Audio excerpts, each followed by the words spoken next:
میں نے مطالبہ کیا تھا کہ جو تو نے کہا جھوٹ بولا کہ شیخین کے بارے اس آیت کا نازل ہونا یہ اجماع ہے، یہ اجماع کی دلیل نہیں دے سکا، اجماع کا حوالہ اس نے پیش نہیں کیا۔ اِلَّمْ تَفْعَلُوا وَلَن تَفْعَلُوا فَاتَّقُوا النَّارَ الَّتِي وَقُودُهَا النَّاسُ وَالْحِجَارَةُ اُعِدَّتْ لِلْكَافِرِينَ دلیل ہے تو لے آؤ، قُلْ هَاتُوا بُرْهَانَكُمْ إِن كُنتُمْ صَادِقِينَ۔ انہیں جھوٹ بولا ہے، یہ آیت شیخین کے بارے میں اجماع ہے کہ شیخین کے بارے میں نازل ہوئی۔ میں نے مطالبہ بھی کیا تھا لیکن تو نے حوالہ دینے کی جرت نہیں کی کیونکہ تیرے پاس جھوٹ کے سوا ہے کچھ نہیں۔ پھر اس نے کہا تھا یہ آیت متعدد بار نازل ہوئی ہے، تو میں نے کہا تو متعدد بار کی بات کرتا ہے تو صریحاً 2 بار ہی دکھانا ہے، کسی صحابی نے فرمایا ہو یہ آیت 2 بار نازل ہوئی ہے، وہ بھی دکھانے میں تو ناکام ہے۔ اور مسلم شریف کی حدیث کے بارے میں کہتا ہے جی ان کے بارے میں ساری حدیثیں صحیح ہیں۔ آپ کو پتا ہونا چاہیے اہل سنت کے اصول کا۔ امام جلال الدین سیوطی رحمۃ اللہ علیہ تدریب الراوی میں فرماتے ہیں یہ جو کہا جاتا ہے بخاری مسلم کی حدیث صحیح ہے اور یہ مسند حدیث کے بارے میں ہے، المتصل فیہ، المتصل فیہ، یہ متصل حدیث کے بارے میں ہر روایت کے بارے میں نہیں ہے۔ اور تو کہتا ہے کہ ان کے بارے میں اجماع ہے۔ امام دارقطنی رحمت اللہ نے وہ بخاری شریف کی 100 سے زیادہ حدیث پر تنقید کی ہے۔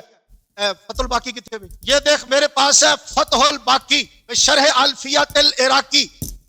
یہ امام یہ محدث یہ فرماتے ہیں کہ صحیح یعنی صحیح کتب اللہ البخاری، کہتے ہیں ما اسند فیہ دون تعلیق ہی و تراجم ہی و اقوال الصحابہ غیرہم علی سائر الصحابہ لتقدمی علی غیر فی الفن۔ کہتے ہیں کہ یہ جو کہا جاتا ہے نا ساری حدیثیں صحیح ہیں، اس میں نہ تو تابعین کے اقوال شامل ہیں نہ صحابہ کے اقوال شامل ہیں، یہ مسند احادیث کے بارے میں کہا جاتا ہے۔ پہلے تجھے اہل سنت کے اصولوں کا تو علم ہو، اس لیے میں نے کہا تھا تم سے کوئی مفتی ساتھ بٹھا لیتا جو تجھے ساتھ تعلیم دیتا جاتا۔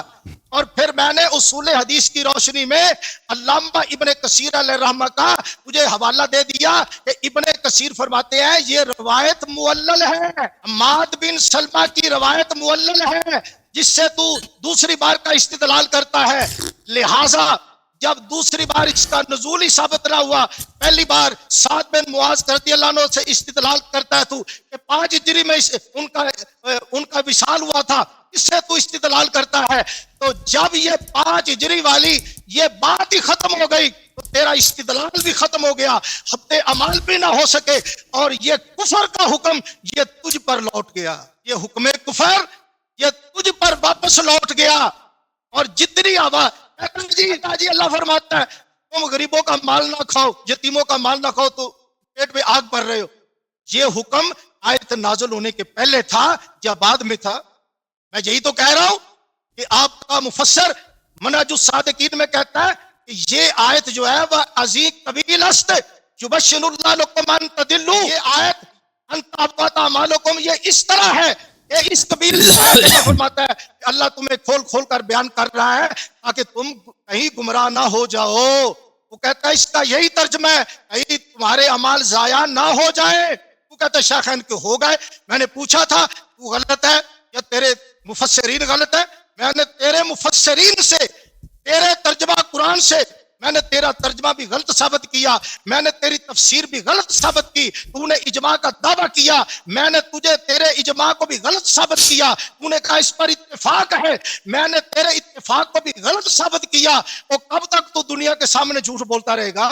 سامعین و ناظرین میں آپ کی توجہ چاہتا ہوں، اور طارق صاحب ایک بات یاد رکھیں، یہ شکایات آ رہی ہیں کہ ان کے چینل سے جو کمنٹس آ رہے ہیں ان کے خلاف یہ انہیں ڈیلیٹ کرتے جا رہے ہیں، یہ ذرا کنٹرول کریں۔ اور میں نے قرآن کی آیت دوسری پڑھی تھی کہ اللہ تبارک و تعالیٰ فرماتا ہے قرآن میں ما کان اللہ لیضل قوما بعد اذ ہداہم، اس نے اس آیت کو ہاتھ بھی نہیں لگایا۔ اور میں نے قرآن کی آیت پڑھی تھی کہ اللہ فرماتا ہے حتی یبین لہم ما یتقون، اللہ اس وقت تک کسی قوم کو گمراہ نہیں کرتا جب تک یہ بیان نہ کر دے کہ انہوں نے کس کس چیز سے بچنا ہے۔ معلوم ہوا یہ حکم نازل ہونے سے پہلے نہیں، نازل ہونے کے بعد لاگو ہوگا۔ اور تو کہتا ہے پہلے لہٰذا اللہ فرماتا ہے وَمَن لَّمْ يَحْكُم بِمَا أَنزَلَ اللَّهُ فَأُولَٰئِكَ هُمُ الْكَافِرُونَ، دوسری آیت میں فَأُولَٰئِكَ هُمُ الظَّالِمُونَ، تیسری آیت میں فَأُولَٰئِكَ هُمُ الْفَاسِقُونَ، جو اللہ کا حکم نہیں مانتا وہ فاسق ہے، وہ ظالم ہے، وہ کافر ہے، وہ یاری نہیں۔ آج تو قرآن کے فتوے کی زد میں آ گیا، وہ شیخین کے چلا تھا، شیخین کریمین رضی اللہ عنہما کے اعمال حبت کرنے، ان پر کفر کا فتویٰ لگانے، اور خود ہی کفر کے زد میں آ گیا، خود ہی کفر کے مشین میں پھنس گیا بیچارہ، اور ایسا پھنسا ہے جو بات کہتا ہے پھر اس پر پیرا نہیں دیتا، پھر اس کا خلاف بیان کرتا ہے۔ تیسری سونایت اللہ فرماتا ہے، یہ سورۃ البقرہ ہے، آیت نمبر 187 ہے، اللہ فرماتا ہے کذالک یبین اللہ آیات، اسی طرح اللہ اپنی آیات کو کھل کھل کر بیان کرتا ہے، لعلہم یتقون، تاکہ وہ اس سے بچے۔ معلوم ہوا بچنا بعد میں ہے، بیان پہلے ہے، اور یہی ہم کہتے ہیں کہ ان تحبط اعمالکم، نزول پہلے ہے، نزول ہونے کے بعد یہ حکم لاگو ہوگا۔ اور جب شیخین کریمین رضی اللہ تعالی عنہما اس آیت کے نزول کے بعد جب ان سے کوئی ایسی بات ثابت ہی نہیں ہے تو پھر ان کے بارے میں تیرا حبط عمل کا فتویٰ دینا یہ تیرا بغض اور تیری دشمنی ہے، کہ تو نے تہیہ کیا ہوا ہے کہ میں نے شیخین کریمین کو ماننا نہیں۔ اگرچہ غلام مصطفیٰ نوری جتنی قرآن کی آیات پڑھ لے تو کب تک قوم کے سامنے تو جھوٹ بولتا رہے گا۔ اور پھر سن، یہ دیکھ، تو کہتا ہے نا انتحبط اعمالکم، تارک صاحب توجہ کیجئے گا، یہ اعمال حبط ہو گئے۔ میں نے اس پر مفسرین کے حوالے پیش کیے، اس نے جواب نہیں دیا، اس کے ترجمے کا حوالہ دیا، اس نے جواب نہیں دیا، میں نے یہ آیات پیش کی، اس نے جواب نہیں دیا۔ اب یہ دیکھو، اوے اللہ یاری، اب میں یہ تیری اصول کافی کا حوالہ پیش کرنے لگا ہوں۔ یہ دیکھ صفحہ نمبر یہ 309 پر اصول کافی، اس کو تم قرآن کے بعد صحیح مانتے ہو، یہ اصول کافی، پھر نہ کہنا حوالہ دکھایا نہیں ہے، حدیث کا نمبر بتا دیتا ہوں، 1536 حدیث کا نمبر ہے۔ یہ دیکھ، ان ابی الحسن الرضا، ان ابی ہے، امام حسن رضا اپنے والد گرامی سے روایت کرتے ہیں، قال رفع الى رسول اللہ صلی اللہ تعالی علیہ وسلم، انہوں نے نبی پاک علیہ السلام تک یہ حدیث مرفوع بیان کی۔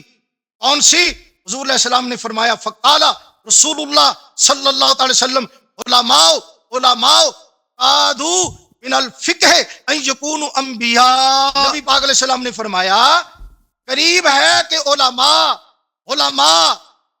قادو من الفقہ، قریب ہے کہ اپنی فقہ کی وجہ سے وہ نبی ہوتے۔ ادھر کیا ہے؟ قادو من الفقہ، ادھر کیا ہے؟ قاد الخیران، قریب تھا کہ وہ ہلاک ہو جاتے، وہ کہتا ہے ہلاک ہو گئے۔ اگر تو ترجمہ وہ کرتا ہے کہ وہ ہلاک ہو گئے تو اب یہاں اصول کافی میں یہ ترجمہ کر کہ علماء وہ فقہ کی وجہ سے نبی ہو گئے، اور مل جا تو قادیانیوں کے ساتھ، اور آج اپنے قادیانی ہونے کا اعلان کر دے تاکہ دنیا کو کھول کر پتہ چل جائے۔ اگر یہاں قادہ کا معنی یہ ہو گئے تو پھر وہاں بھی انتحبط اعمالکم، جو تو بخاری کی حدیث پیش کرتا ہے ابن ابی ملیکہ تابعی کی، اس میں انقطاع ہے، اس کی سال ثابت نہیں، نہ تو قیامت تک کر سکتا ہے، اس میں بھی یہی ہے، قاد الخیران، قریب تھا کہ وہ دو بہترین شخصیات ہلاک ہو جاتے، یعنی ہوئے نہیں، ختم ہو گیا، قریب تھا کہ ہو جاتے۔ مفتی صاحب، اگر انہیں ہلاک مفتی صاحب مانتا ٹائم ہے ختم تو ہو گیا، پھر علماء کو پھر نبی بھی مانتا۔ مفتی صاحب ٹائم ختم ہو گیا، میری آواز آ رہی ہے؟ جی علامہ حسن صاحب جی، بسم اللہ الرحمن الرحیم۔ میرے محترم ناظرین، علامہ صاحب بالکل پھنس گئے ہیں، کسی اشکال کا جواب نہیں دے رہے، اور اپنے پرانے اشکالات جن کا میں نے بار بار جواب دیا اس کو دہراتے جا رہے ہیں کہ آپ نے اجماع ثابت نہیں کیا۔ اور بھائی جب آپ کا اجماع ہے کہ بخاری مسلم یہ روایات سب صحیح ہیں، اور کسی نے نہیں بولا ہے کہ یہ روایت ضعیف ہے، عبداللہ ابن زبیر، پلیز چپ کریں، پلیز چپ۔ دیکھیں میں دوبارہ سے شروع سے بات کر لیتا ہوں، ٹائم میرا دوبارہ سے لگا دیں، ان کا طریقہ یہی ہو گیا۔ میں نے آپ کے بیچ میں بولا بھائی، میں نے بیچ میں بولا آپ کے، چلیں شروع کریں۔ بسم اللہ الرحمن الرحیم۔ میرے محترم ناظرین، یہ کہتا ہے اجماع ثابت کرو، میں کتنی دفعہ ثابت کروں میں اجماع؟ جب آپ خود کہتے ہو کہ بخاری مسلم کے روایت سب صحیح ہیں، سب آپ کے فرقے کے سب علماء کا اجماع ہے کہ ان کے صرف روایات سب صحیح ہیں، میں نے آپ کو دکھا دیا نا، یہ صحیح مسلم ہے بشرح النووی، اتفق العلماء رحمهم الله على أن أصح الكتب بعد القرآن العزيز الصحيحان والبخاري وتلقتهم الأمة بالقبول. پوری امت نے بخاری مسلم کو قبول کیا ہوا ہے.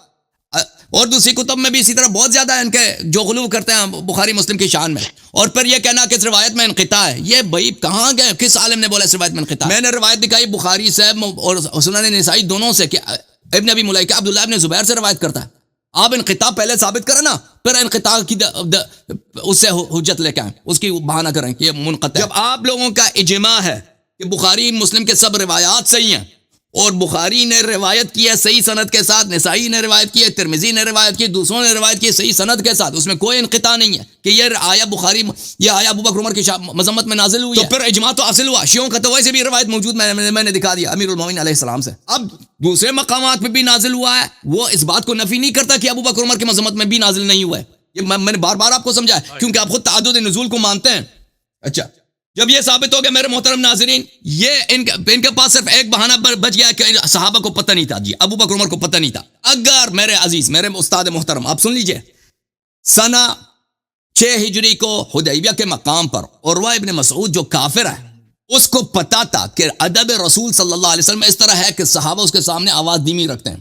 ایک مشرک ہے, بتوں کے سامنے سجدہ کرتا ہے, شراب پیتا ہے, سور کھاتا ہے, اور اپنے محارم سے زنا کرتا ہے, نہ اللہ کو جانتا ہے نہ رسول صلی اللہ علیہ وسلم کو جانتا ہے, کافر ہے, نجس ہے.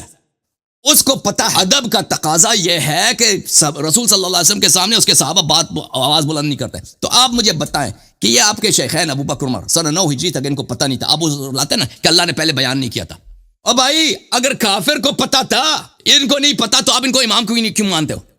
ان کو کیوں افضل المسلمین مانتے ہو؟ یہ خلیفہ کیسے ہو سکتا ہے کہ ایک عام سی چیز ہمارے بچوں کو پتا ہے کہ کسی بڑے کے سامنے آواز بلند نہیں کرتا. اس کافر مشرک کو, بت پرست کو, شرابی کو, نجاست خور کو پتا تھا, بتوں کے سامنے سجدہ کرنے والے ہندو کو پتا تھا, ٹھیک ہے نا. ان کو نہیں پتا تھا. اگر تم یہی لاتے ہو کہ کفار کو پتا تھا, ان کو نہیں پتا تھا, تو بھائی اس کو امام کیوں مانتے ہو؟ جو معمولی سی بات کو نہیں جانتے جو سب لوگوں کو جانتے ہیں. پھر میں نے عرض کیا کہ اللہ نے مدح کی ہے ان لوگوں کی اسی آیت میں کہ جو اپنی آواز دھیمی رکھتے ہیں, تو اس کا مطلب ہے کہ پتہ تھا لوگوں کو, اور اللہ نے کہہ دیا وانتم لا تشعرون, پتہ نہ بھی ہو تو اسے فرق نہیں پڑتا, پتہ نہ بھی ہو تو اسے فرق نہیں پڑتا. پھر میں نے آپ کو دکھا دیا کہ صحابہ کیسے ادب کرتے تھے رسول پاک صلی اللہ علیہ وسلم کی, اللہ نے ان کی مدح کی. تو یہ عذر لانا کہ یہ ان کو پتہ نہیں تھا. پھر میں نے ثابت ابن قیس ابن شماس کی حدیث دکھا دی. سعد ابن معاذ کے زمانے میں, اس زمانے میں سنہ 5 ہجری کو, یہ اس سے پہلے نازل ہوا تھا, تو اللہ نے نازل بھی کیا تھا. تو عذر, یہ جہل کا عذر نہیں لا سکتے کہ ان کو پتہ نہیں تھا. اور جو باتیں آپ نے کہی ہیں نا کہ قرطبی نے بخاری کے روایات پہ اشکال کیا, وہ قرطبی کے بعد دارقطنی نے, حافظ ابو الحسن دارقطنی نے, اس کو سب علماء نے رد کیا. عالم نے حافظ دارقطنی کے روایات کو قبول نہیں کیا, اس کے اشکالات بخاری پہ قبول نہیں کیا, سب نے رد کیا. حافظ ابن حجر نے اپنے کتاب ہدی الساری کے مقدمے ابتداء میں اس کی بڑی تفصیل سے رد کیا. پھر دارقطنی نے کب یہ اس روایت پہ اشکال کیا, یہ عروہ ابن زبیر والی روایت پہ, کسی عالم نے بولا کہ اس میں انقطاع ہے, کسی محدث نے بولا کہ اس حدیث میں انقطاع, یہ حدیث ضعیف ہے, کسی نے نہیں بولا ہے. بھائی آپ روایت لے کر وہ ابن ابی ملیکہ کا قول لیتے ہیں کھاد الخیران ان یہلکا, اور بھائی ہم نے ابن ابی ملیکہ کے اجتہاد سے کبھی استدلال کی نہیں ہے کہ آپ اس کے مقابلے میں ابو الحسن الرضا علیہ الصلوۃ والسلام کی حدیث لے کے آتے ہیں کاد العلماء ان یکونوا انبیاء, اس کو اس کے مقابلے میں لے کے ہم نے اس سے بات سے استدلال ہی نہیں کیا ابن ابی ملیکہ کے اجتہاد سے کہ ہم اس کو حجت ہی نہیں مانتے. آپ کو بھی نہیں کہتے کہ آپ اس کو بات کو حجت مانو, لیکن اس کی روایت حجت ہے, اللہ کا قول حجت ہے. انہوں نے آواز بلند کی ہے, یہ ابن ابی ملیکہ کا اجتہاد نہیں ہے, یہ عروہ ابن زبیر کی روایت ہے, بخاری میں مجھ پہ اجماع ہے سب کا کہ یہ صحیح ہے. اور آواز بلند کی ہے, اللہ نے آیہ نازل کی ہے, جو آواز بلند کرتا ہے اس کے اعمال ہفت ہو جاتے ہیں. اعمال ہفت ہو گئے. سب مسلمین کا اجماع ہے کہ جو آواز بلند کرتا ہے بے احترامی کرتا ہے, یہ ثابت ہو گیا. مدعا اذیت رسول صلی اللہ علیہ وسلم ثابت ہو گیا. بھائی دوسرے ہمارے جو ہم نے باتیں بیان کی وہ سب ثابت ہو گئے. آپ کہتے ہیں کہ بھائی اگر آپ کہتے ہیں نا یہ بخاری کی حدیث ضعیف ہے, دلیل یا اس میں انقطاع ہے, کیوں بتاتے کیوں نہیں ہے؟ کس نے بولا ہے منقطع ہے؟ یہ جاہلانہ باتیں, بچے گانا باتیں, عوام کو بیوقوف بنانے کے لیے, یہ کسی بھی طرح سے جواب کے مستحق ہی نہیں ہے. اچھا میں نے آپ کے کتابوں سے آپ کے اعلام کے باتیں آپ کو سنا دی کہ بھائی رفع الصوت, اللہ کہہ رہا ہے ان تحبط اعمالکم, اللہ کہہ رہا ہے کہ رفع الصوت سبب ہے, سبب کس چیز کی؟ حبط عمل کی ہے. اللہ, میں نہیں کہہ رہا کہ اللہ نے کہا عمل باطل ہو گئے, میں کبھی نہیں کہا, میں نے کہا اللہ کہہ رہا ہے کہ رفع الصوت حبط کا سبب ہے, تو انہوں نے رفع الصوت کیا نا, سبب نزول بھی یہی ہے, ان کے اعمال حبط ہو گئے. بھئی یہ آپ کا امام فخر رازی, اس کی تفسیر ہے, چاپ دار الفکر, ملاحظہ کریں. رفع الصوت دلیل قلت الاحتشام و ترک الاحترام, رفع الصوت بے ادبی اور ترک احترام کی دلیل ہے. اسی آیہ کے متعلق لا ترفعوا اصواتکم سورہ حجرات کے متعلق کہہ رہا ہے, دوسری مقام پہ نہیں کہہ رہا. اچھا, میں نے اس کے دوسرے بھی اقوال بھی آپ کو نکال دیے. یہ آپ کے بڑے مصنف ہیں شیخ الاسلام الامام ابو یحییٰ زکریا الانصاری, فتح الرحمن یکشف ما یلتبس فی القرآن, چاپ دار القرآن الکریم 1983 میں چھپی ہے. ان تحبط اعمالکم وانتم لا تشعرون, ای مخافت حبوطها, کہ خوف ہے کہ آپ کے اعمال حبط ہو جائیں گے. اچھا, کیف قلت ذلك مع ان الاعمال انما تحبط بالكفر ورفع الصوت على النبي صلی اللہ علیہ وسلم ليس بالكفر. کہتے ہیں آپ یہ کیسے ہو سکتا ہے کہ رفع الصوت سبب حبط عمل ہو, حالانکہ عمل صرف کفر سے حبط ہو جاتا ہے, اور نبی صلی اللہ علیہ وسلم پہ آواز بلند کر رہا ہے کفر نہیں ہے. اس کا جواب دے رہے ہیں, قلت المراد به استخفاف بالنبي صلی اللہ علیہ وآلہ لانه ربما يؤدي الى الكفر. کہا کہ یہ بہترامی نبی ہے صلی اللہ علیہ وسلم, استخفاف نبی صلی اللہ علیہ وسلم ہے, توہین ہے, اس لیے رفع الصوت جو ہے کفر کی دلیل ہے اور حبط اعمال کی دلیل ہے. الشفاء بتعریف حقوق المصطفى صلی اللہ علیہ وآلہ وسلم لقاضی عیاض الیحسبی الجزء الثانی, چاپ دار الکتب العربی. یہ قاضی عیاض کی کتاب شفا بڑا مشہور ہے, اور علماء میں ایسے نہیں ہے کہ کوئی اس کتاب کو ضعیف سمجھے یا اس کتاب کے مطالب کو باطل سمجھے, سب اس کتاب کی بڑی تکریم کرتے ہیں. ملاحظہ کریں سنہ 1984 میں دار الکتب العربی میں چھپا ہے, یہاں پہ صفحہ نمبر 946 میں حقوق نبی صلی اللہ علیہ وسلم کہ نبی صلی اللہ علیہ وسلم کے حقوق جو ہے, یا ایھا الذین آمنوا, اس میں سے یہی ہے کہ اللہ نے کہا کہ ان کی آواز بلند نہ کرو, ان تحبط اعمالکم, آپ کے اعمال حبط ہو جائیں گے, ولا يحبط العمل الا الكفر والكافر يقتل. فرمایا کہ یہ کفر ہے, حبط عمل رفع الصوت جو کرتا ہے یہ حبط عمل کی اس کے عمل حبط ہو جاتا ہے, اور حبط عمل کفر کی دلیل ہے, اور ایسا شخص جو ہے اس کو قتل کرنا بھی جائز ہے, مرتد ہو جاتا ہے. یہ شرح شفا ہے قاضی عیاض کی, ملا علی قاری صاحب کی, جزء ثانی. ملاحظہ کریں اس کے ذیل میں وہ فرماتے ہیں کہ انہوں نے جو کہا کہ یہ حبط اعمال یہ کفر کی دلیل ہے, اس کی وجہ کیا ہے؟ کہتے ہیں من المعلوم ان مجرد رفع الصوت فوق صوته لا يبطل العمل فان المعاصي سواء الكبائر والصغائر لا تبطل الحسنات عند اهل السنه والجماعه وانما يبطلها الكفر وهو لا يكون. کہتے ہیں رفع الصوت, آپ کہتے ہیں رفع الصوت کیسے کفر کی دلیل ہے, حبط عمل کی دلیل ہے. حبط عمل تو صرف کفر سے ہو جاتا ہے, انسان کے سارے اعمال حسنات یہ سب باطل ہو جائیں, ادر ہو جائیں, یہ تو صرف کفر سے ہوتا ہے. کہتا ہے رفع الصوت خفض حرمت النبی صلی اللہ علیہ وسلم استخفاف منصب. کہتا ہے رفع الصوت اس لیے کہ بے احترامی ہے, توہین نبی صلی اللہ علیہ وسلم ہے, اور یہ کفر ہے, اس لیے حبط عمل کا سبب ہے. ٹھیک ہے نا, وهذا معنى قولی لا يحبط العمل الا الكفر, صرف کفر سے حبط ہو جاتا ہے بمجرد تحققه ولو رجع الى الاسلام عند اکثر علماء الاعلام يقتل بالارتداد بعد استتابتها او بدونها. کہتا ہے کہ ایسا شخص جو نبی صلی اللہ علیہ وسلم پہ آواز بلند کرے وہ کافر ہو جاتا ہے, اور اس کا ہمارا فتویٰ یہی ہے کہ اس کو قتل کیا جائے, چاہے توبہ بھی کر لے, توبہ اللہ قبول کرے گا یا نہیں کرے گا, ہم دنیا میں اس کو معاف نہیں کریں گے, ہم اس کو قتل. ٹھیک ہے نا, یہ آپ کے اعلام کہہ رہے ہیں, اسی آیت سے استدلال کر رہے ہیں, استنباط کر رہے ہیں کہ رفع الصوت یہ بے احترامی رسول صلی اللہ علیہ وسلم ہے اور ایک کفر کی دلیل ہے. اب دوسرے ہمارے جو استدلالات ہیں, اذیت نبی صلی اللہ علیہ وسلم, عدم التحکیم, اس کو تو آپ چھیڑتے ہی نہیں نا, بے احترامی ہے حبط عمل کے علاوہ بھی. جی سر, ٹائم ختم ہو